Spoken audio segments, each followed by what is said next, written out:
Hello, everybody. Welcome to the Riffhard Podcast.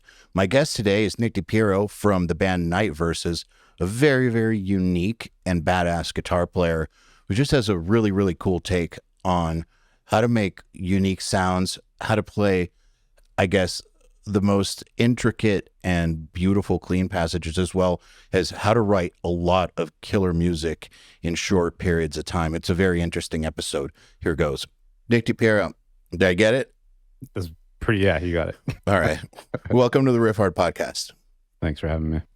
I'm glad we were able to finally do this. I feel like the universe has been conspiring. It's been like sending out very strong signals for us to not do this.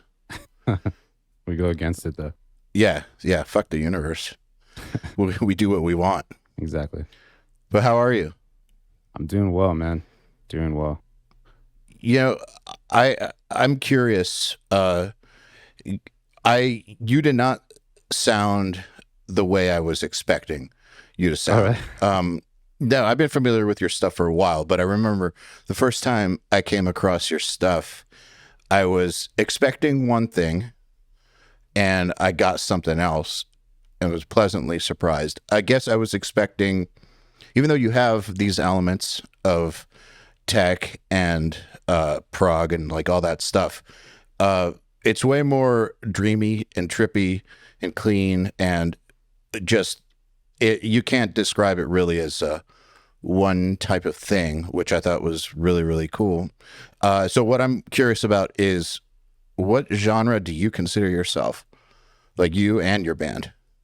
Man, it's always a weird thing to kind of like sum up, I guess, your own stuff, but all I can really say, really, I guess, is like I grew up on a lot, and collectively our band, we grew up on a lot of, Tool and Deftones, Mars Volta, Opeth, and like ISIS and stuff like that. The band. Yeah, ISIS, the band, Yeah. exactly. And so, I don't know. I mean, I like to incorporate a lot of, all the range of my influences. I like really heavy stuff, and I like really melodic stuff. And yeah, I don't know. I really like those clean kind of ambient moods a lot. And then with the band, we incorporate that, as well as just like trying to always challenge ourselves with, how we push different elements of our influences and how we can incorporate as much as possible. And I guess that blends into some type of, I don't know, like, I guess I always think, I guess progressive metal, really, if I were to put it together, is probably the one, or like some type of like art version of that, maybe art progressive metal. I don't know.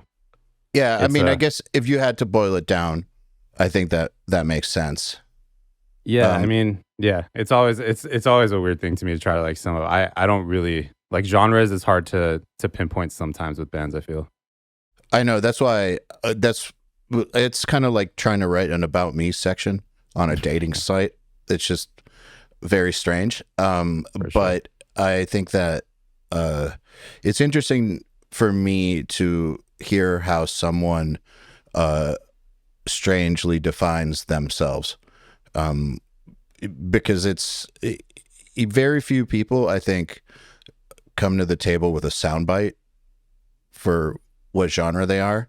To them, it's always a mix of like 8 different things and their own take on those things. And so it's always interesting to hear how they see it, because it might not be how, the audience interprets it either. So Yeah. I find that interesting.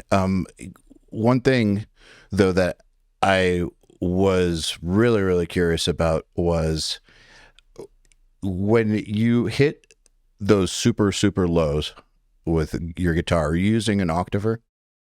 Sometimes, yeah. So I do like to use a lot of pitch effects, and I think if it's like a big distorted part, oftentimes I will throw that octave underneath, just because I think it fills out even more and kind of just makes things extra heavy, just that extra layer. Do you have any issues with the tracking on it?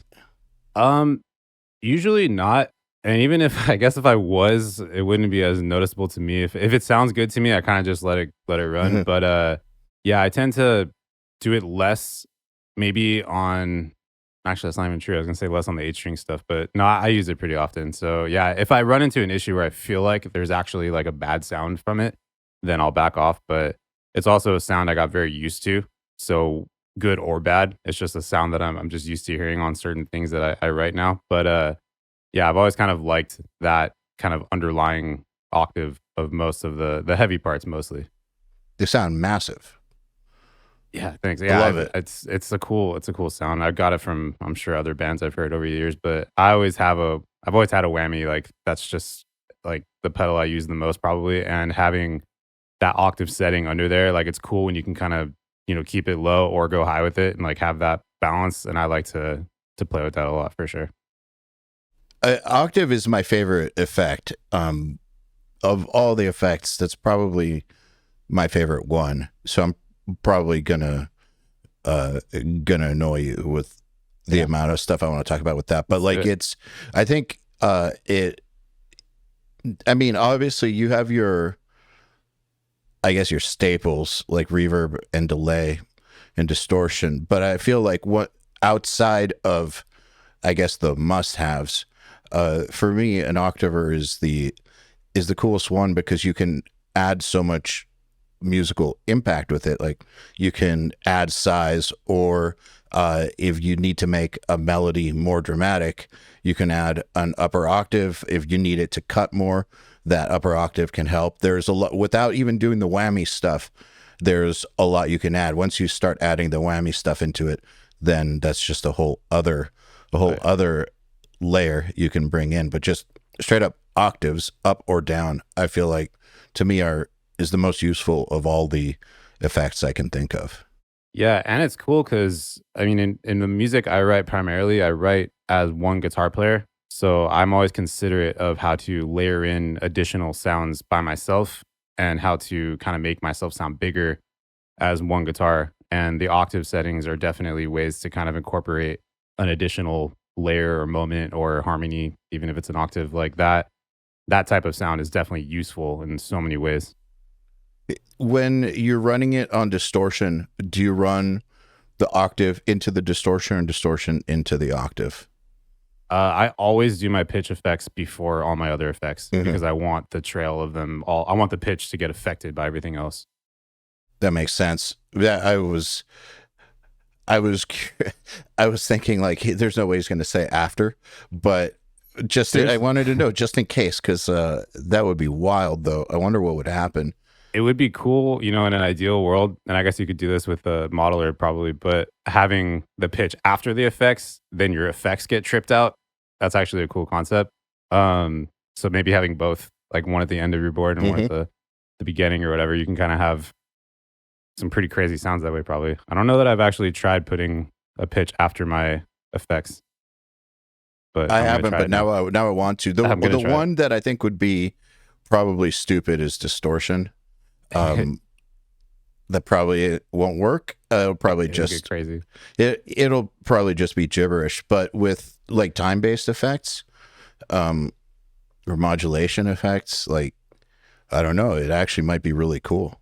One thing I actually tried, Ernie Ball makes these pedals that have an expression on it, and they have an overdrive one, so you can swell in overdrive.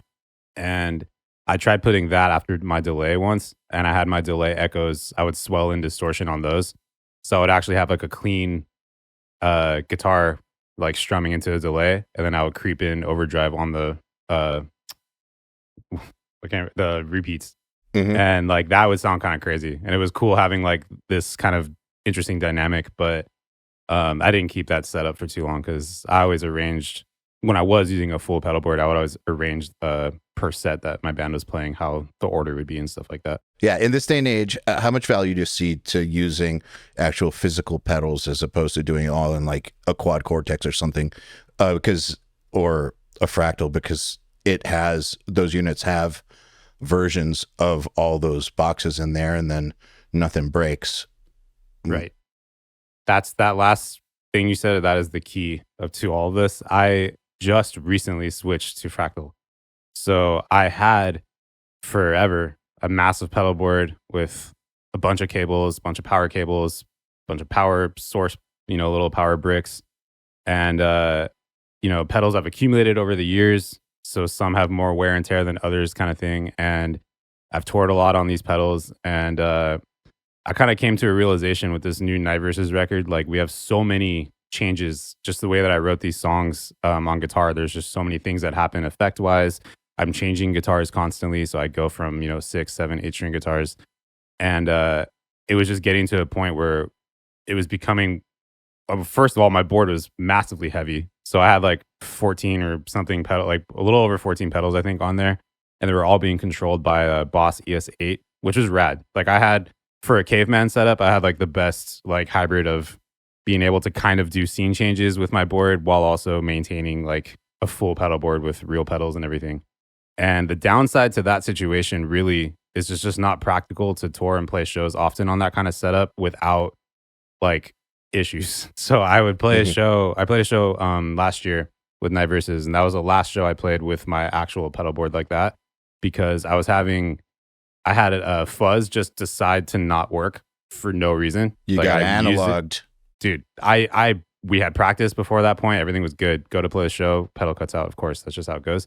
And I, had to diagnose that real quick on stage.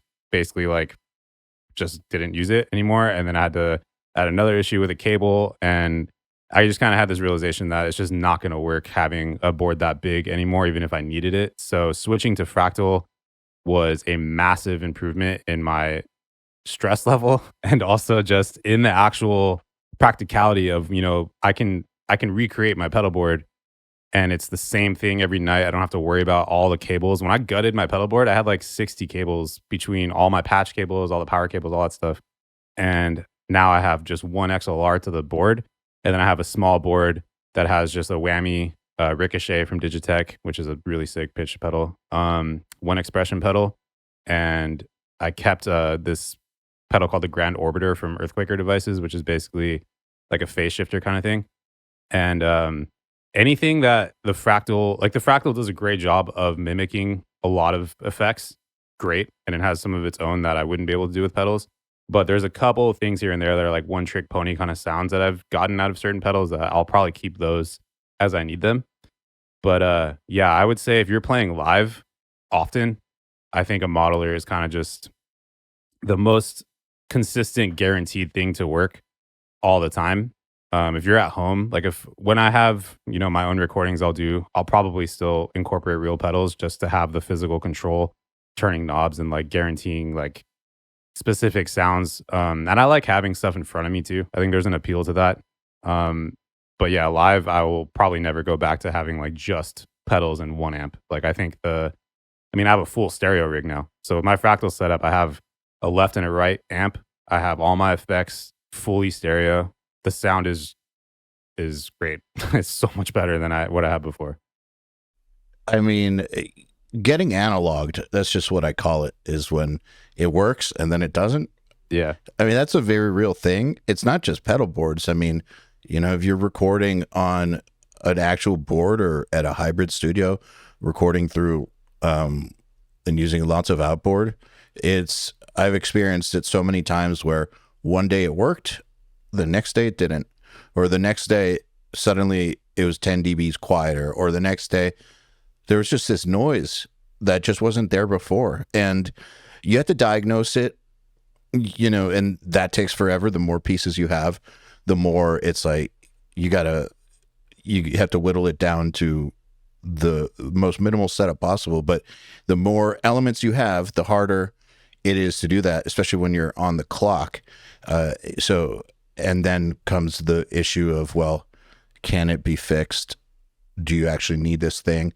If you do need this thing and you don't know how to fix it, then what? It's just, there's so much bullshit that comes along with analog 100%. that there are some benefits, though I don't know what they are. I'm just saying there are some benefits because I know there are.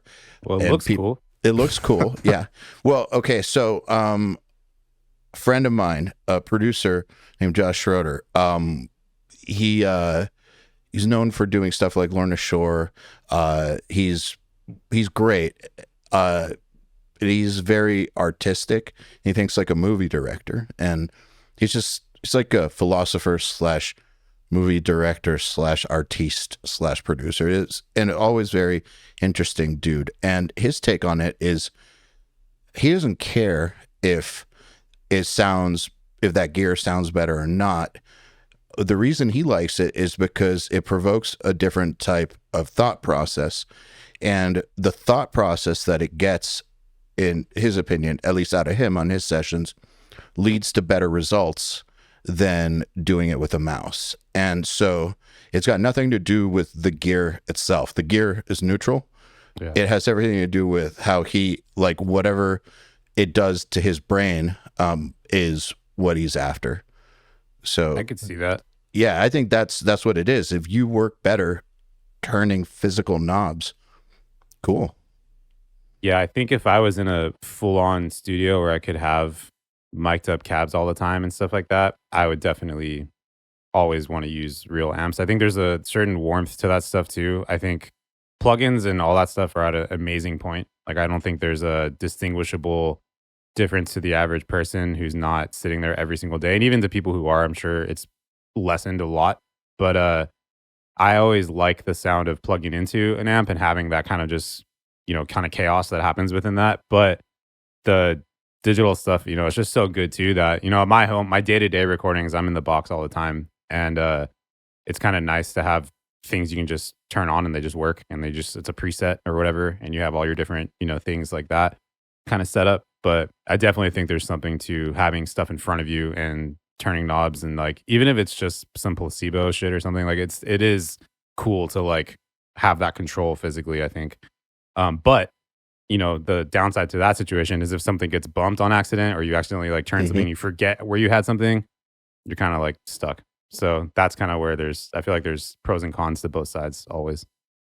So on the first Doth record, I flew to England to have it mixed. Colin Richardson was mixing it, and it was in 2006.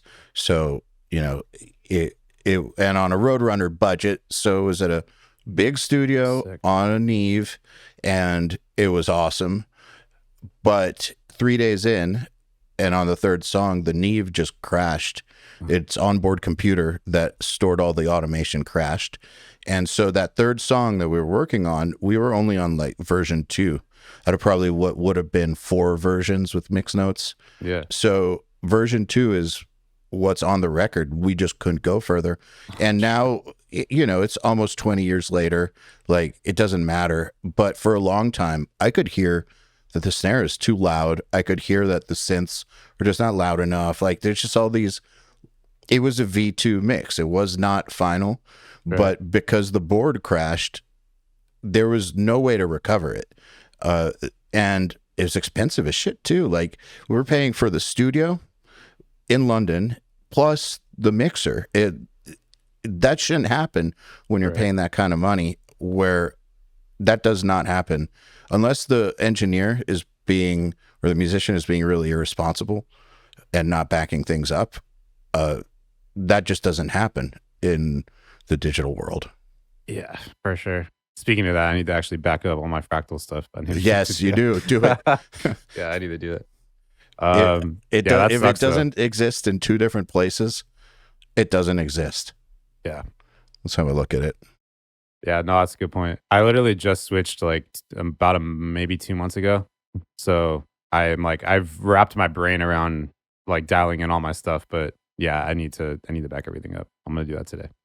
After this call. Do it. But yeah, that's crazy though. But that's kind of a cool story to like look back on. Like, if you show people the record, then you can always like remember that moment. I think that's kind of cool, even though it sucks in the moment, of course.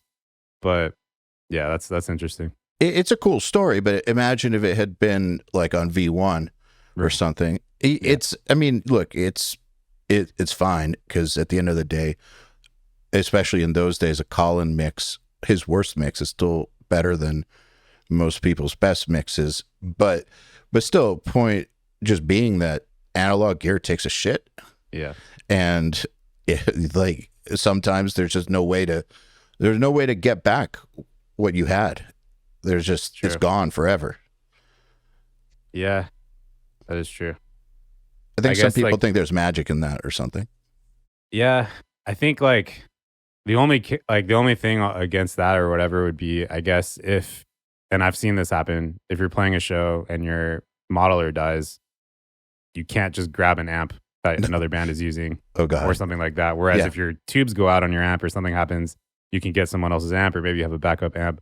Most people, I would assume these days on like bigger scales, have redundant modelers and stuff, obviously ready to go in case that happens as well. But conceptually, like in the back of my head, I know if that happens, like I don't currently have a second one. So if I had an issue, I'm kind of screwed because like all the sounds are in the unit, like I no longer have the pedals to make up for that and stuff. So it'd be kind of crazy if that That's happened. terrifying. But, yeah, but that's the reality of that situation. But it's at the benefit of everything else. So I don't know.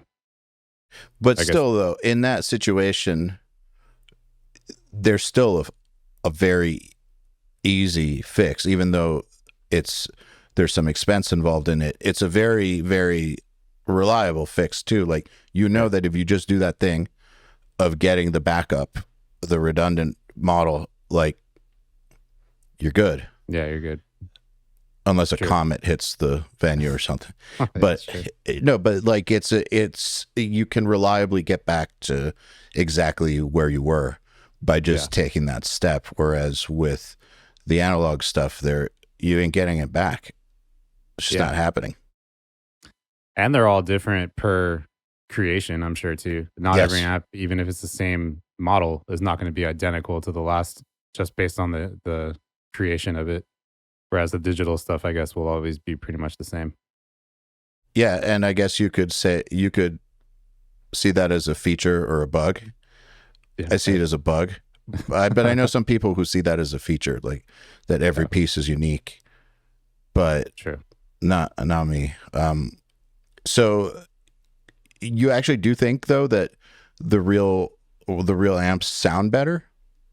It's not, I don't know if I would say they sound better. I think there's just a certain feel that happens when look, I'm going to be honest. I think the Fractal is amazing. And I think what I've managed to get out of it, I am very happy with. And I have no doubt that I'll use it for the rest of what I do. But as far as like, sitting in front of something, I've always enjoyed playing through a real amp and stuff. I don't think it's really like what's better as much as just what feels good in the moment or what is gonna work for each application. I think the technology's come so far that I don't think it is really like a one or the other is better. I think it's just how it works for you in that way, and that's why like I went with the Fractal stuff because it just functionally is everything I would need. And yeah, I don't know. I mean, I guess if I had the options of playing through different amps and stuff like that, I would probably eventually end up using a real one over a modeler in like a recording setting.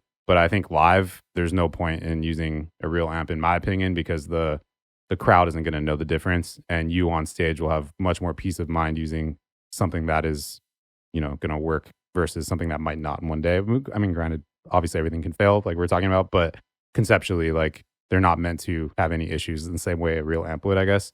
So I don't know. I would lean towards that for live settings always for myself. I think in the studio, it's good to be open-minded, even to amp sims. I mean, like everything should be thought of equally and like try everything kind of thing. But yeah, I think there's always going to be something to that. I mean, it's like a muscle car, like they have a certain appeal to like the rawness of that, I guess, over like something that's, like a Tesla, which I always compare. Like, I think the Fractal is like a Tesla, and then everything else, like a real amp would be like a, old Chevelle or something. But I think it's all useful. That's a good way to look at it. So why are so many metal bands boring live? I don't know. I feel like, well, I don't know. I've never thought about that.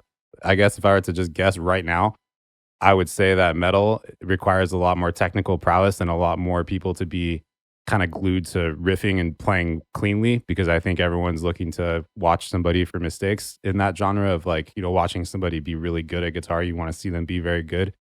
And I think in that genre, it's probably harder to have much stage presence beyond your actual playing, because it is hard to, move much if you're having to be playing something hard. And other genres of music don't have that requirement as much. So maybe like the freedom on stage could create a more like entertaining show. But I think that's just my total random off the top of my head guess. But yeah, I don't know. I mean, I never really found anything specifically boring that I could think of off the top of my head. But I mean, you look at a band like Meshuggah, who Not boring at all. they're not boring at all, and they also have an amazing light show. Which that dude, I mean, like he's like the extra member of that band at this point. So like that whole package is not boring at all. And yeah, I don't know. I mean, I think metal.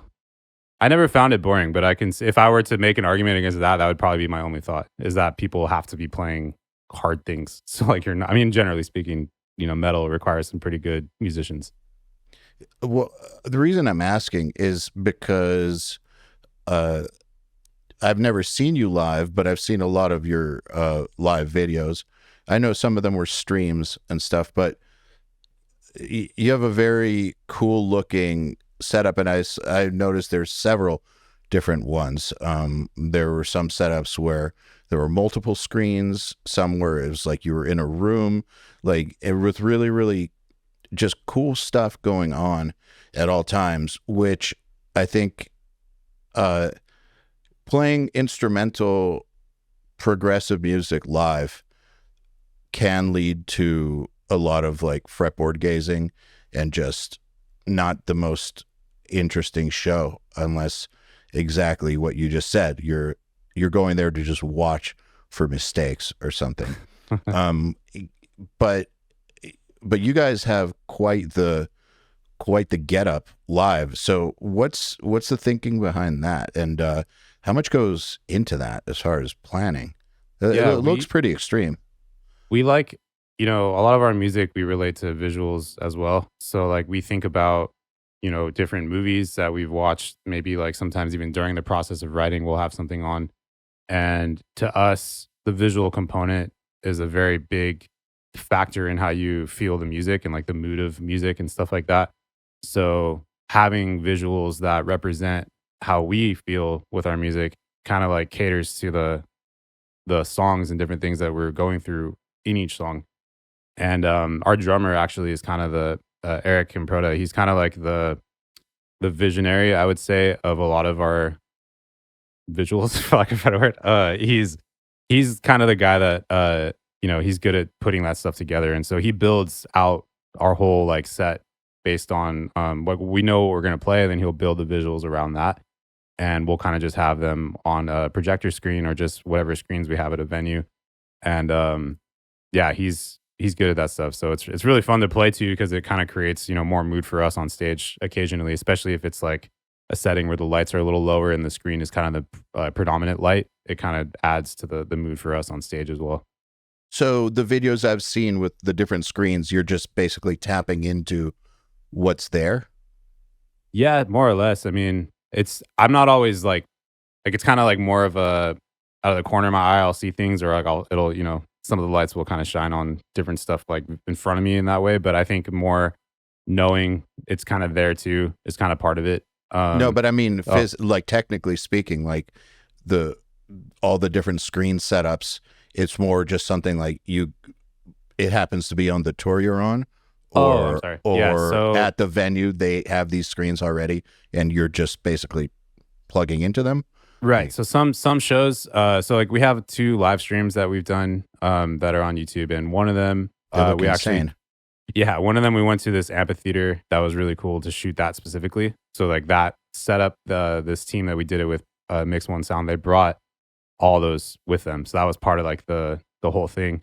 And then the other one we also did with them, they had a room that was all just like LED walls. And so in those scenarios, we provided the visual, but they provided the screens in those ways. And then when we play live, most places we'll bring our own projector screen to put behind us, or they'll have something there in place. There's a place out here that we play often in LA called 1720 Warehouse, and they actually have like a built-in LED screen. So we'll use that instead of bringing our own. But it kind of just depends where we're going. Got it. That makes sense. So your drummer, is he like a video editor or an animator, or Yeah, he's developed some good video editing skills for sure. I think just by necessity of wanting to create something on his own, he just got pretty good at it. And I think he's always kind of had like goals and visions for what our band would look like aesthetically and all that kind of stuff. So now I think he's gotten to a point where he can achieve what he's trying to do in that way. And yeah, it's cool. I mean, it's kind of one of those things where he does, between him and our bass player, they do all our album art, all of our um yeah, like merch and stuff. Like all of our everything our band does for the most part is all within ourselves. Like we try to get as much done as possible just between the three of us before we outsource anything else. Um, Even music video wise, we'll have people working with us on the video, but Eric is kind of like the creative director of those videos and stuff like that. So he's very much involved. We all are, but it's definitely a situation where, I like letting him get his full vision out as much as possible before I even have input on stuff. And then occasionally I'll have an idea that maybe gives him another idea and stuff like that. But it's very cool. I rely on my band members to be creative in that way, and they're good at it. And I like kind of supporting like them doing their thing to the max ability. Um, but yeah, that's pretty much for the most part. Eric is definitely the one guiding that stuff. So you guys are a very self-contained kind of band. Yeah, I mean, we've done it for so long together that it just we all kind of have a very similar taste at this point, and we all know, what we want the band to be, like how the band should be represented and stuff like that. So we all kind of trust each other, and we all know, everyone's kind of got the same goal in mind for all different applications of our band. And yeah, we do as much in-house as we can. So like all our pre-pro, actually for this last record I recorded all the guitars and bass myself, and then I sent it to Will Putney, and he took it from there basically and mixed it. And we did all the drums live with him in New Jersey. So we flew out. Eric tracked our entire record in like 3.5 days, which is wild. And then we came back home. I did all the guitars and bass to his live drums, and then we sent it over to Will, and he finished it off. Do you enjoy recording yourself? I do. I think I like recording with Will specifically a lot. Like our other record from the Gallery of Sleep, we recorded with him live. So he engineered and we did everything with him. This time around, just schedule wise, and the fact that I got a little bit better at recording myself as well, but it just made sense to do it this way. So like he basically gave us, his schedule, and we had ours, and we're just like, okay, so let's at least do the drums, and then I can get him all the tracks that he needs for everything else. So I recorded all the drum pad, like all our pad sounds that our drummer does, the SPD pad and stuff. He does a lot of different effects with that.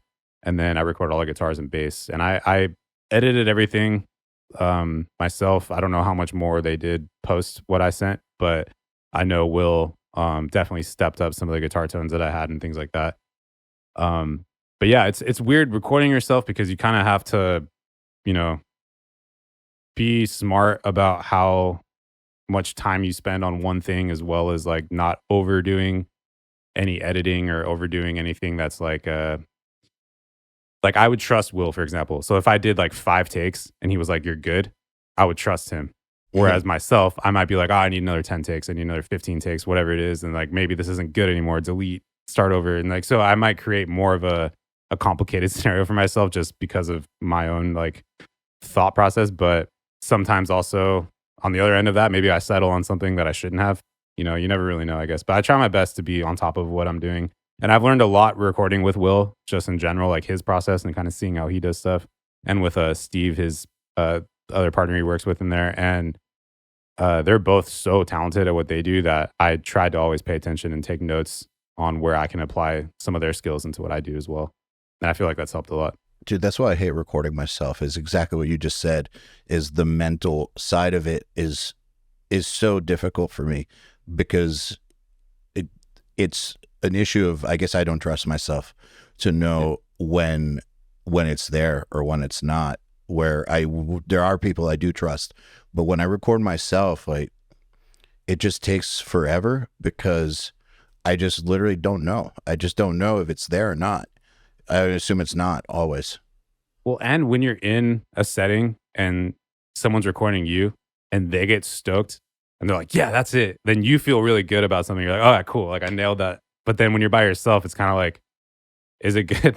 Like you're like, oh, like, it sounds right. But then it's like, you don't get that same satisfaction of like impressing other people or like getting someone else excited about what you're doing. And I love that part. Like I like working with Will, especially too, because he plays guitar and he's a good songwriter and he knows what's up with everything that we're doing. So it's cool keep bouncing things off of him or like asking him, like, is that cool? Should I do something else here or whatever? And I kind of didn't really have that other than within our band, which I also trust them. So like there would be times where they would just be here while I'm tracking stuff. And I might be like, yo, do you think that sounds good kind of thing? And like everyone, if they all agree, then I just trust that too.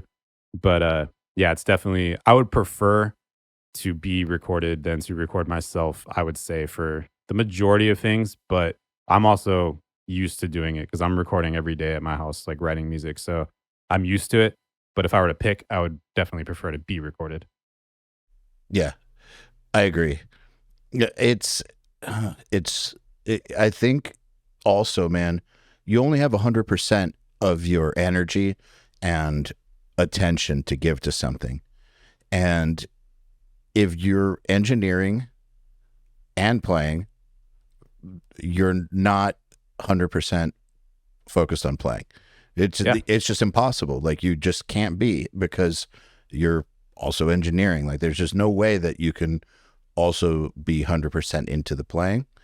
And obviously if you've practiced a lot and you can play the parts, like I guess beyond tempo, like very, very comfortably, you have technique to spare.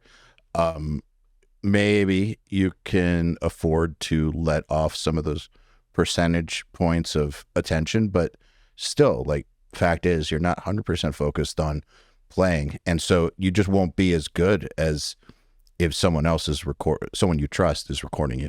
It's true. Very true. I also do this weird thing. I don't know why I do this, but I barely set myself up with a click ahead of when I need to come in.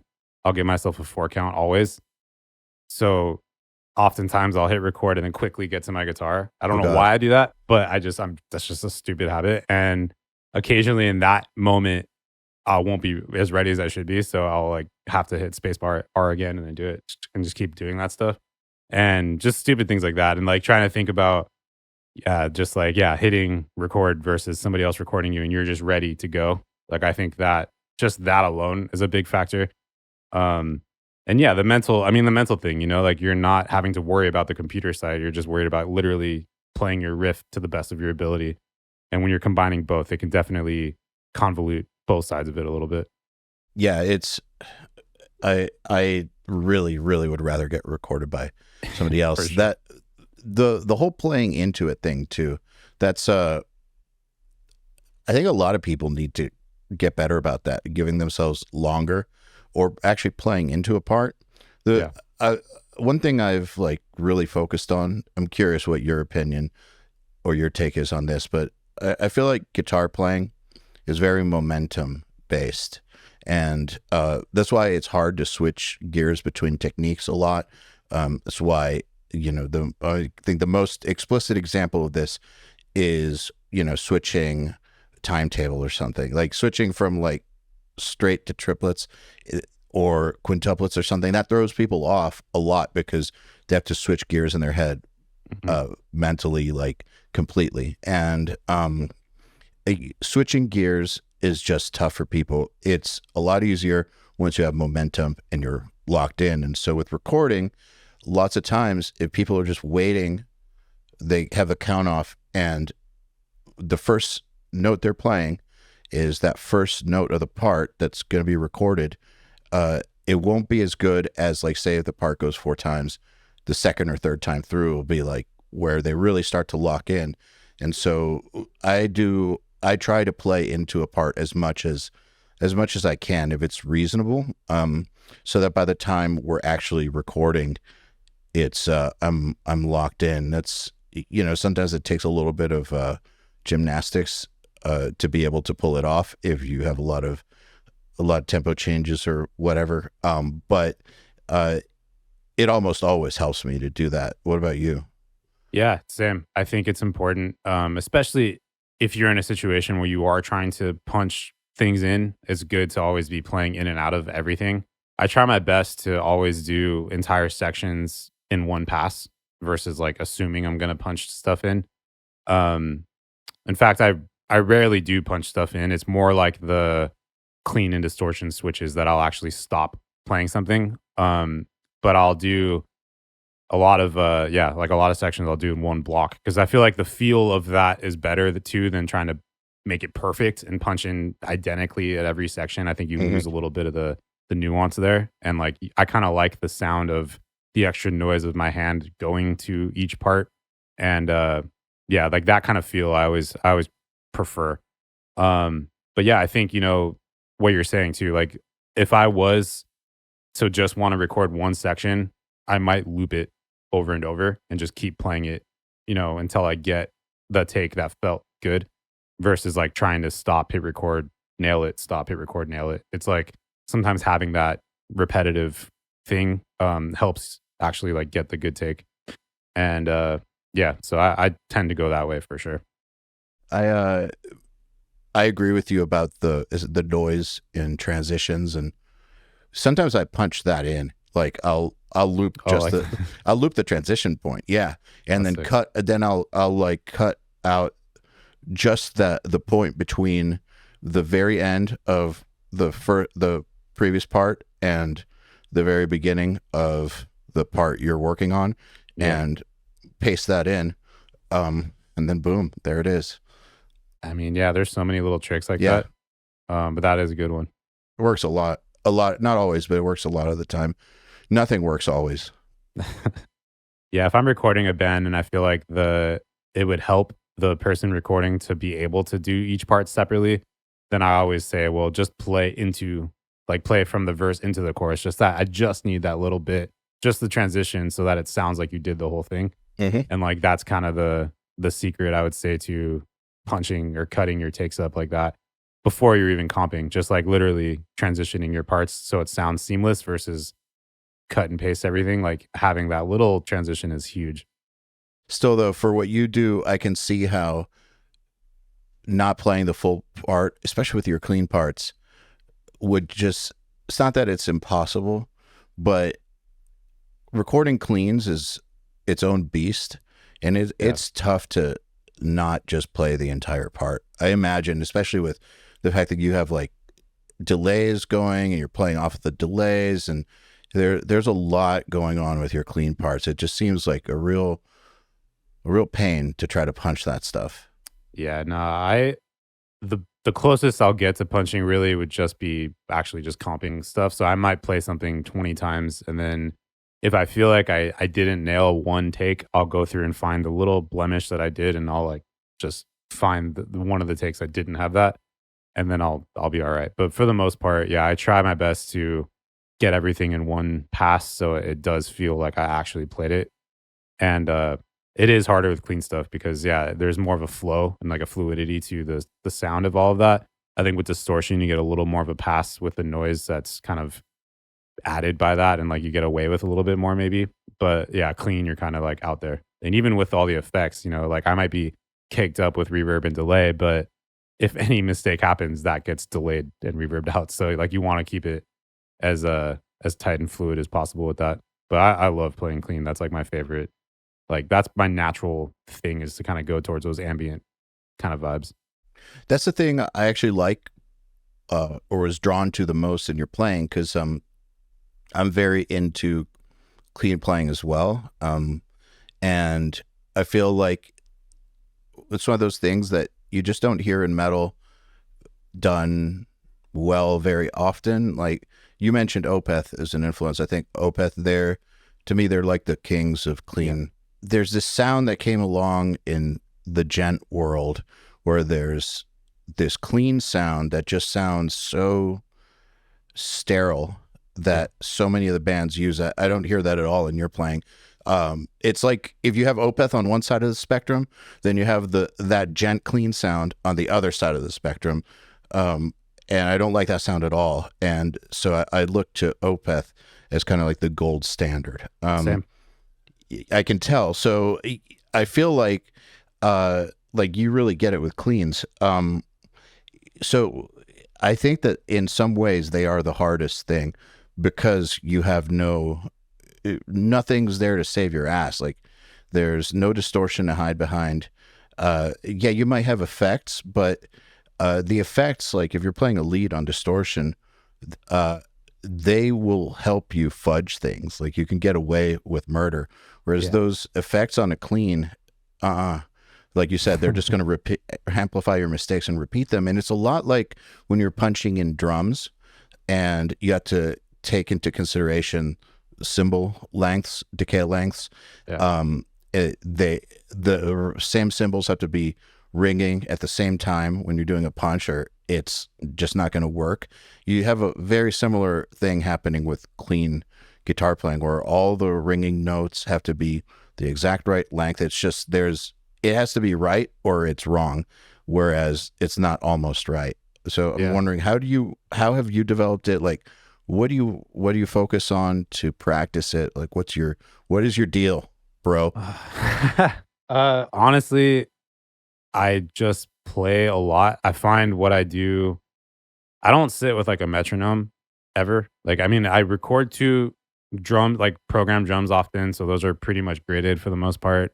And having, things perfectly on time on a computer like that, I've fallen into just having, I would say, a pretty good rhythm just because of that. Like, I know how things are supposed to feel and sound pretty much all the time in that way. And when I play guitar, if I were to like say like practice, it would be mostly setting up a drum loop and just jamming for like 30 minutes or so. And oftentimes recording myself, sometimes even longer than that, just improvising stuff. And what I find that benefits me with is like I can basically, I'm kind of like writing in the moment, but also like experimenting and finding different frets and notes that work together. And by having those moments of kind of free thinking, I feel like it makes you feel a little different when you're playing guitar. You're not overthinking, is this perfect? Am I doing everything right? And by default, by doing that a lot and ideally recording yourself in the process, you can hear stuff back.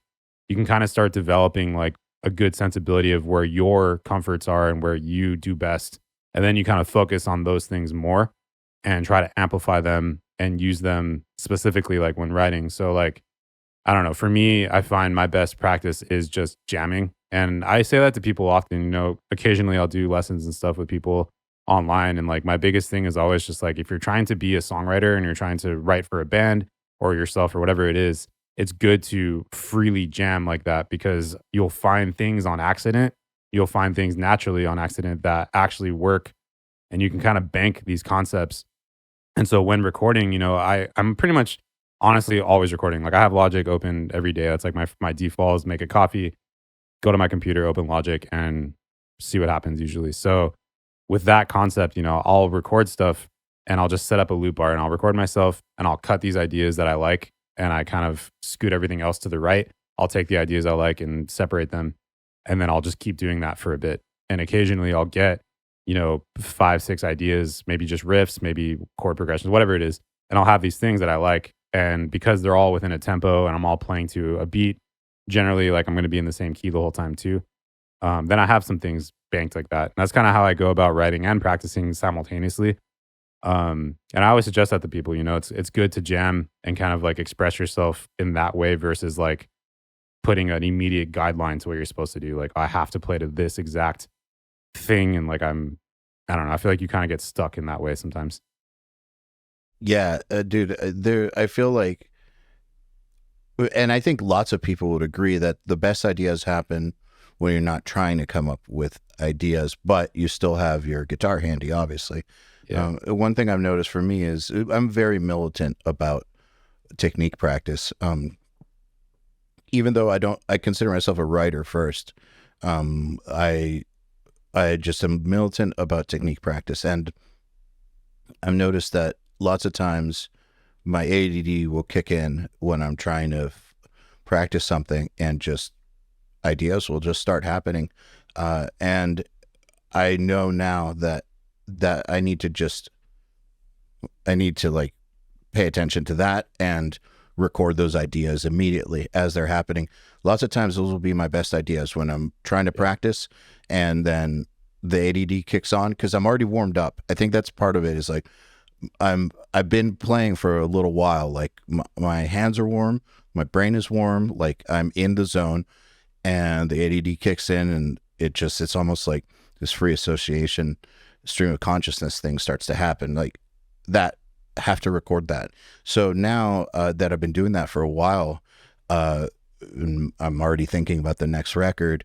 I have hundreds of these files. They're spread. Some are on my DOS, some are on voice memos, and I'm getting them all well, first I'm I'm finding the good ones, getting them all transcribed, and gonna go from there.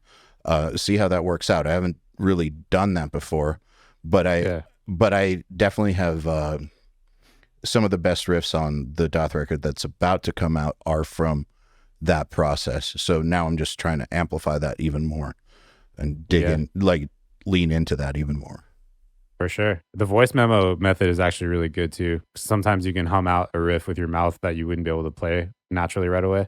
And I play into the voice memo. Oh, you play? Oh, for sure. Yeah. I'll just hit record and just play the thing. Yeah, that's good too.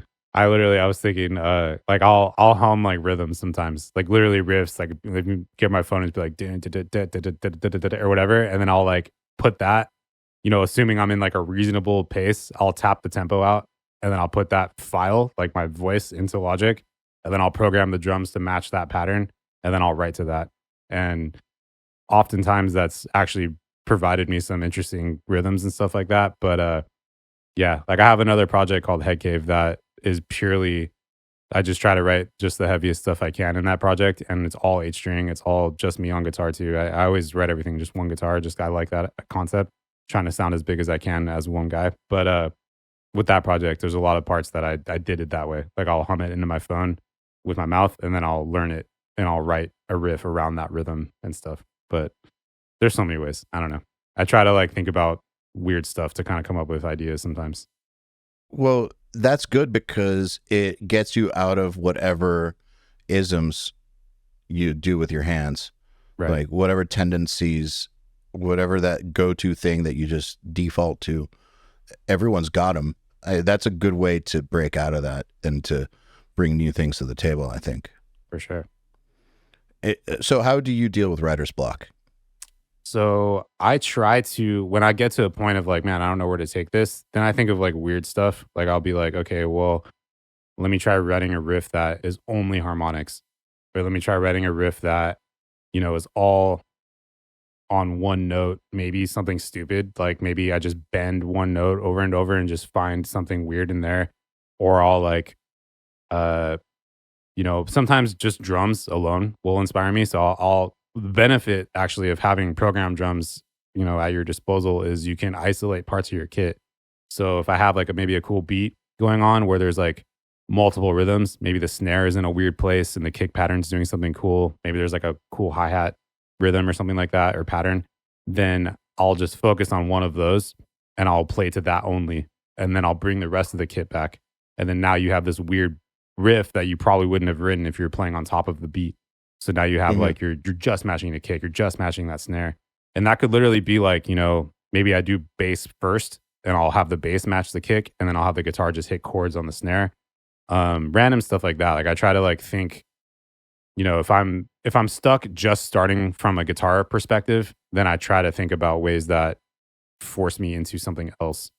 And even, like I don't really do a lot of tempo changes, but sometimes even that can do something weird. Like maybe you cut your tempo in half or like you switch to a feel that is so drastically different, but still kind of works somehow. Like I don't know. I mean, that's more of a rare case. That usually doesn't work. But having different ways to kind of like inspire yourself with other instruments, I think is a key factor in that for me. But definitely the drum thing. I think isolating drums in a programmed drum setting like gives you a lot of ideas that you wouldn't get if you were just listening to the beat straight up. It's a good idea. Yeah, it works. I haven't tried that. Yeah. Obviously, it takes more than just a basic beat for that to kind of really kick in. But I think there's a lot of good drummers out there that have groove packs, especially the Get Good stuff. They have a bunch of drummers that have provided beats. And a lot of those I've used in that context. Actually, Eric, our drummer just put out a pack as well, and a lot of his beats are very songwriter driven. So like he's got a great style to his playing, and I've gotten used to it just playing with him for so long that sometimes like I take it for granted in a way. I'm just used to hearing him be so good. And now that I have his groove packs, I can actually see in front of me like, okay, he's got all these crazy different things going on, and I can isolate parts like that a lot easier with him than, some other stuff maybe. But yeah, there's a lot of examples of how to do that. I think that's definitely a good way to try to write. Groove packs are great. And Yeah. I use them all the time. I use Easy Drummer just because I've been using it forever.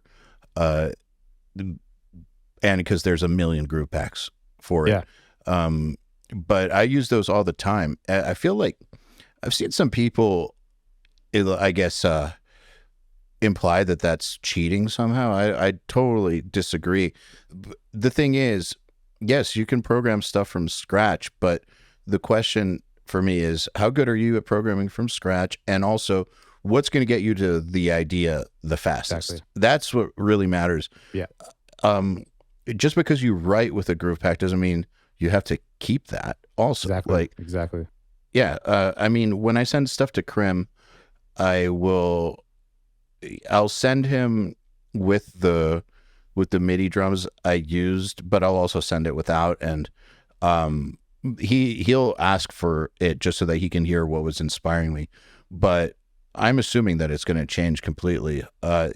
Just because you started with it doesn't mean you have to finish with it. But really, I feel like anything that gets you inspired is a good thing. 100%. Krim's an awesome drummer, by the way. He's fucking phenomenal. He's so good. beast. I agree. I used to actually do a lot of streaming on Twitch.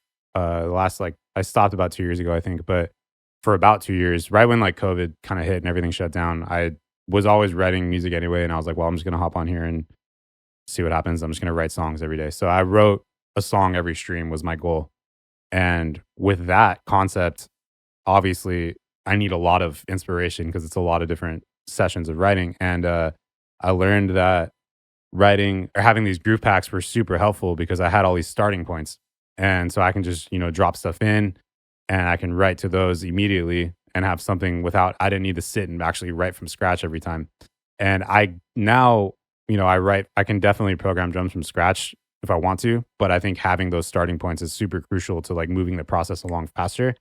And also drummers are better than guitar players at writing drums. So like they might have stuff that you wouldn't even think of anyway. So having like these beats available to you so quickly is definitely helpful. And I use that a bunch. And I wrote a lot of songs on there. So having those groove packs was pretty mandatory, I would say, for my process in that moment.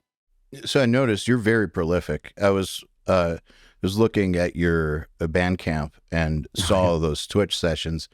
But I really feel like it's just a question of deciding I'm going to write a lot and sitting down and writing a lot. And really anyone can do that.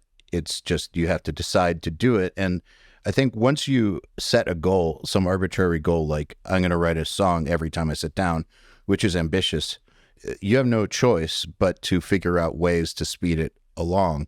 Yeah.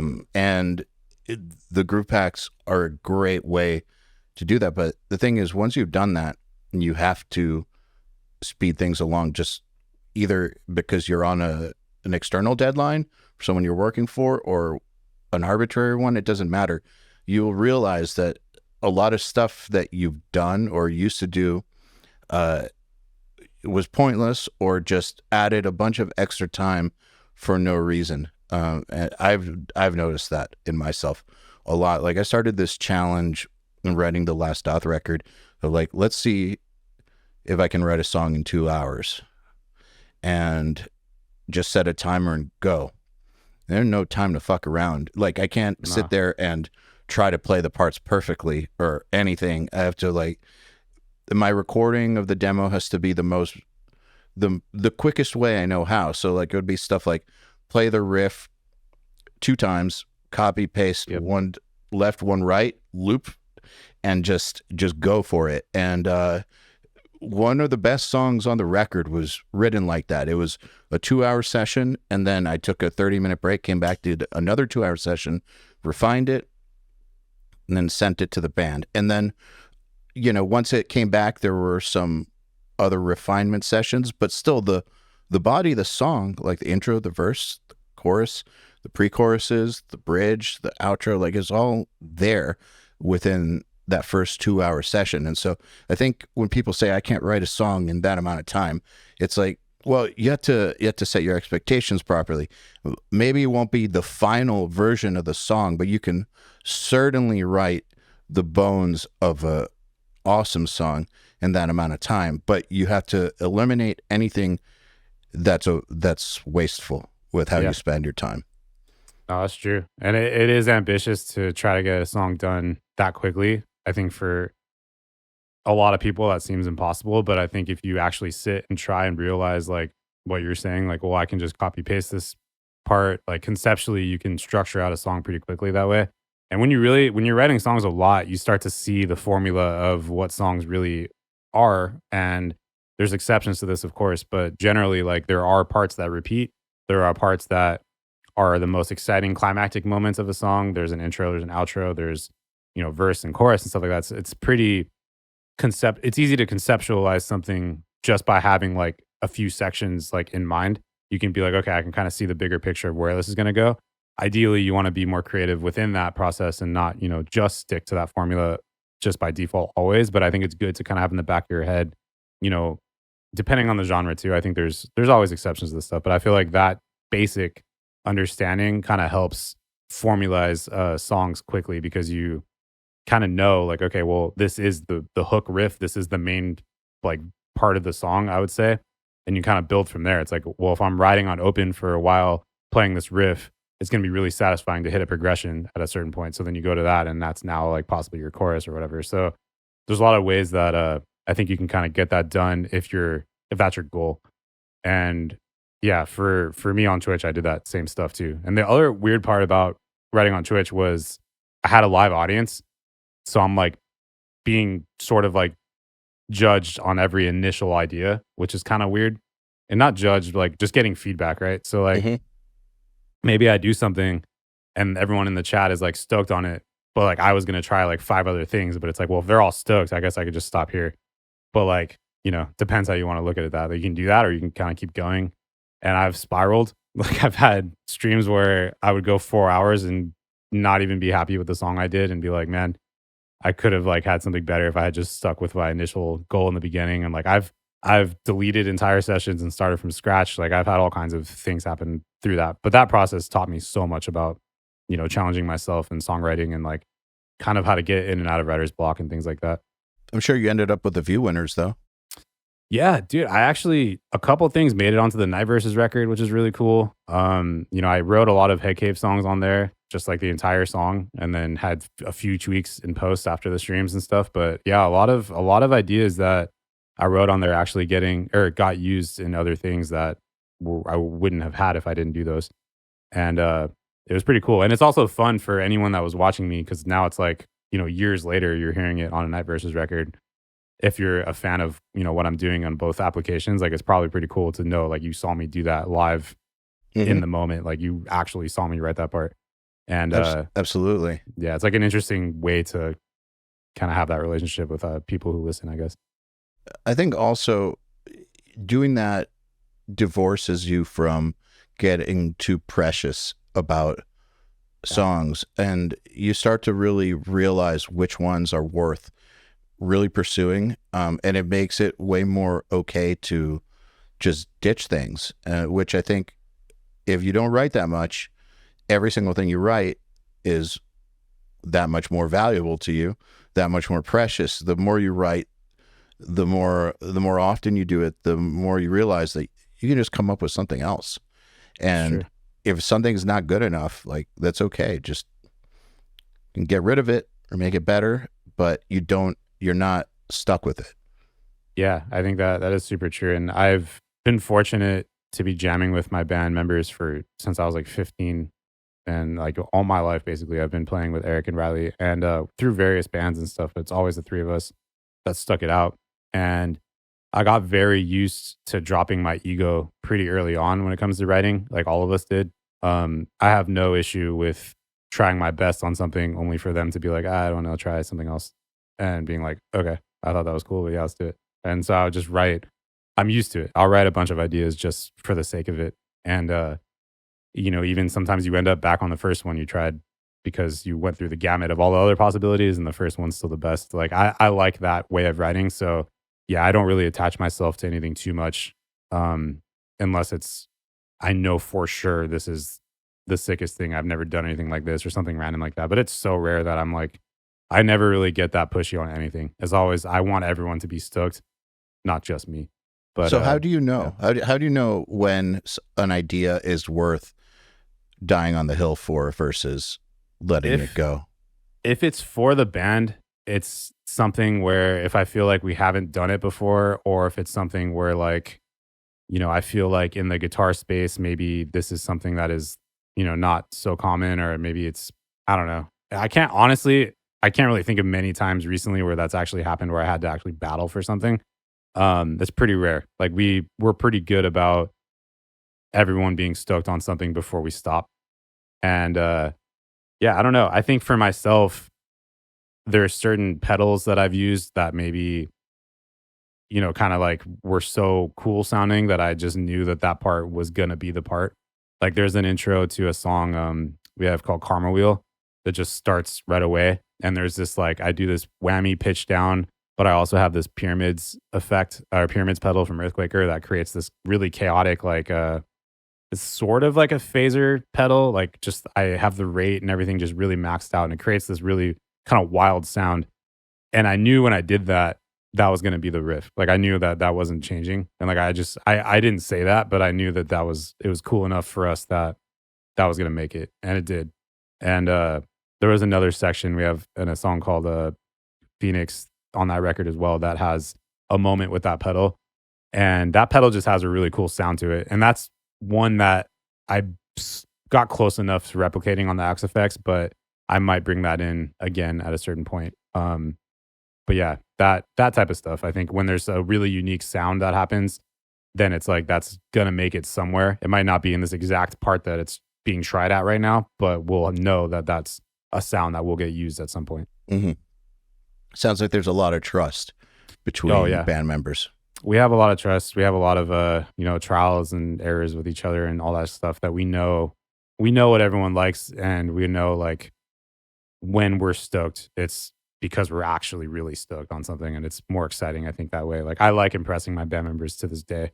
Like I like when we're in a room together, I do something and they're like, oh, like everyone gets stoked. Like that's a cool feeling. And I feel like we still have those moments. And there's also plenty of times where I'm sure we've achieved those moments without realizing it too. Like I think we're all very used to each other's playing in a way too, where it's like things can kind of like happen and you're just used to hearing somebody be so good that you kind of like don't always catch it. But oftentimes our drummer, Eric, is pretty good at recording. Like if we're jamming, because we do a lot of practices in a room together where we're actually playing live and stuff. And all of our practices are like that, but we write like that as well. And there's a lot of times where we'll do something and he'll be like, oh, don't forget that. And I'll be like, oh, I'll remember that, no problem. And he'll be like, no, let's record it. And he'll like put his phone out and record it and we'll do it. And he actually sent us something the other day where I was like, I completely didn't remember doing any of this, but you have it on video. So thank God that you did that because I wouldn't have remembered any of that riff. So yeah, it's definitely we have a good writing chemistry, I guess. I'll remember this famous last words. yeah, for sure. I've made that mistake many times. So we're running out of time. What do you have cool that's coming up that you're excited about? Well, Night Versus just dropped our record about a week and a half ago or so. Congratulations. Thank you. Yeah, I'm stoked to have that out. Our last one came out like 5 years before this, so it's nice to have some new music out. We're finally getting back into touring again. We're actually going out to support Tool this summer. It's amazing. Yeah, I'm very excited about that one. That's like a band that has had a massive influence on what I do. So I'm stoked to watch them every night, of course, and also like those shows are going to be crazy. So we're doing that end of May through June in Europe and UK. Gonna play some cool festivals out there with them as well. And then just kind of prepping our tour schedule. We got some stuff coming in. We haven't announced quite yet, but this year will be pretty active, I would say. And then getting into a little bit early next year as well. And otherwise, Night Versus has that stuff going on. In the meantime, between that, I'm working on my own stuff. I got some, I want to release more of my solo music. I've got about 5 or 6 songs banked that I'm kind of working on and developing more ideas as well. I had this really cool thing happen where I put out a riff last year that just for some reason took off. The algorithm treated it well on Instagram, and I ended up fleshing that out into a full song. And that was kind of my first official single that I released that wasn't Twitch related.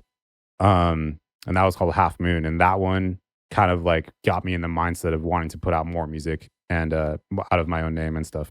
So I have 3 songs that I put out like that, but now I'm going to try to follow it up with either a full length or 2 EPs. I'm not really sure yet, but yeah. So just kind of working on music all around, working on myself and trying to get better at recording and all that stuff. And yeah, but stoked for Night Versus tours. I think that's going to be a lot of fun this year.